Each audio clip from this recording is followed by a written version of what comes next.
So they probably still prefer their money to be sitting in a debt scheme of Citibank in New York. That gives them a lot of comfort. And I think for those kind of activities, what the Reserve Bank of India has said, that you can't solicit a foreign currency deposit without taking the Reserve Bank's prior approval. And the reality on the street is they've not been giving these approvals. So there isn't much of a scope when it comes to these foreign currency deposits. That aside, I think some of the biggest challenges that Indian customers face today is they still don't have a full view of what is the regulatory regime in the target country.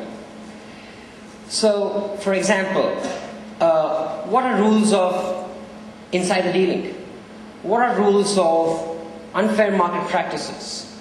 Because, a lot of Indian retail investors, when they do invest, they rely entirely on what the more legal terminology in India is the authorized dealer. The banks.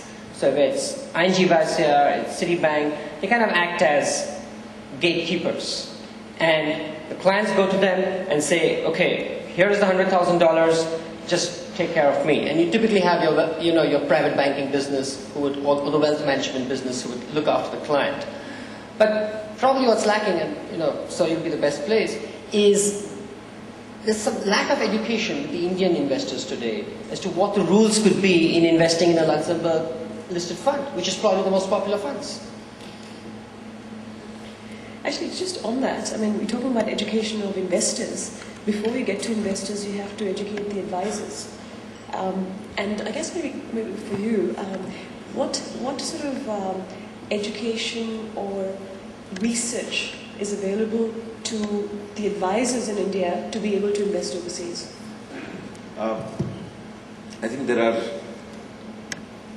a very large number of concentrated financial engineering programs available, and they are available through universities, they are available through organizations which are, for example, FPSB has a very special educational focus, and one of the things that is being covered is all these issues of what happens to regulation in international markets, what happens to tax, what happens to inheritance situations and all of that. And they're also available now on a private basis. For example, there are private sector initiatives which are actually promoting on a very widespread basis both distance learning and classroom learning.